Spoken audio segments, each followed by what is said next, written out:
morning, everybody, and welcome. And it's really great to see a lot of familiar faces, homes that people coming back after 3 years to get another award today. You're going to have a really good day and a celebration all the way through, but a celebration at the end of the day as well. The clock ticks for us all at the same rate. We are all going the same way, and we have to maybe rethink the way that we are as a country and look at the work that we're doing in the context of our ageing population and how we might be able to affect the culture change in all the different settings that we're talking about. Life expectancy today is increasing for one reason only, and that reason is the declining death rates in people who are very old already. Death now tends to occur via a sequence of multimorbidity and age-related frailty. And this is radically changing the way in which we sort of have to prepare for, we have to help people through the end stages of their lives. Old age is surprising. Perspectives continually change. And this is one of the things that we have to bear in mind when people make statements about what they would like, sort of to happen to them later in life. Viewpoints must change. We have to be prepared to keep having conversations, updating. One of the key things is how we actually care for each other within the communities, because people that are dying actually still want to be part of the community. They want to get on and live, and they want to keep moving forward. They don't want to be just sort of saying, oh, we're being cut off. So it's how we as a community really engage. The patient said her preferred place of care was in her flat overlooking the Thames. She wished to die at home. As I was leaving, she turned round over her sofa. She put her hand up and she said, well, if you're leaving now, it must be goodbye, because I won't be seeing you again. I'm not coming back to the hospital.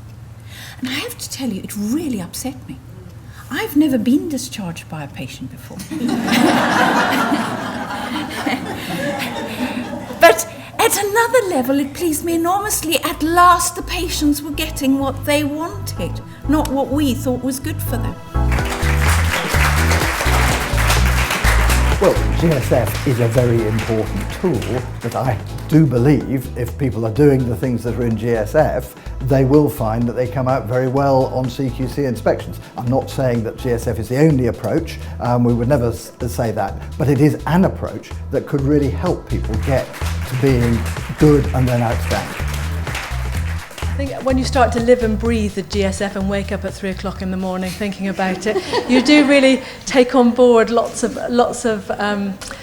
thoughts about how you're going to identify patients in the last year. And we've done an awful lot of work with our daily board rounds, talking to all the multidisciplinary team as to how we're going to identify people. And I think over the last 6 months, we've definitely seen a great big increase in the amount. If there were people from hospitals here who were thinking about doing the programme, what would you say to them? Plan.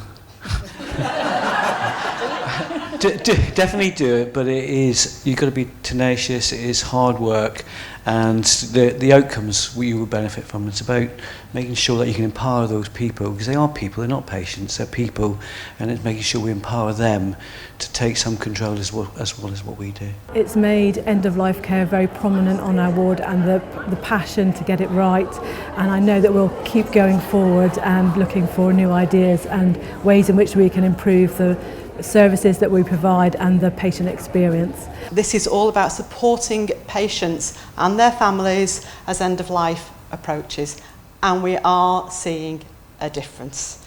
I think what we're all trying to achieve really is to increase deaths in people's preferred place. What the organisations are often interested in is admission avoidance and reduced bed days in hospitals, and what patients and carers are interested in is a better experience, and we are as well, but they're the key aims really of what we're trying to look at.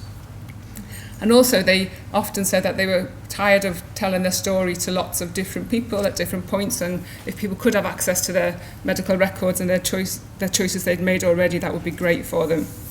Off the back of that, and we were lucky to get some funding from the Health Foundation to develop a service called the Gold Line service, which basically is a 24/7 phone line for all patients and carers and their carers, thought to be in the last year of their life, so they will be on the gold standards framework, because that's how we identify people in our district. Your quality of life has a direct impact on the quality of life in your care home. So if you're really serious about positive culture for your residents, then you have to be serious about your quality of life and your professional support.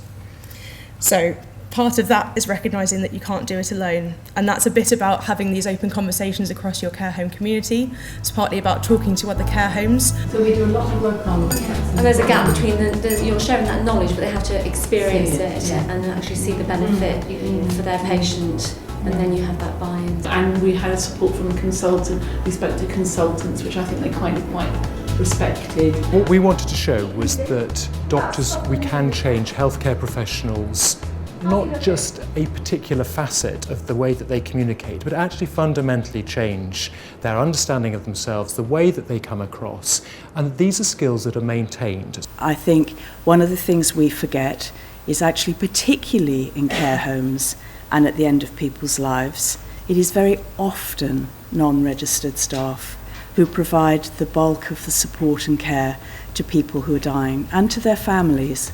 And so whatever training is done, and that's where GSF comes in particularly, it's about everybody receiving that training. It's enabled us to have really good working relationships with the GPs, neurologists, respiratory consultants. It's really made a difference to the home. There is now a two-way respect between ourselves and the GPs and the community nurses, which was not the case beforehand. Building relationships with the GPs are vital, and they are much more on board with the GSF ethos now, and that is a big plus for the care of the clients.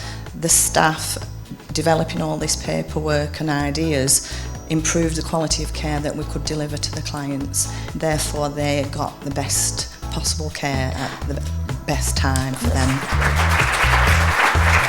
Many of our residents have got dementia, and to actually go into hospital at any stage is incredibly stressful, incredibly distressing for them and for their families as well. So we use the GSF tools to avoid hospital admission and thereby avoid hospital deaths.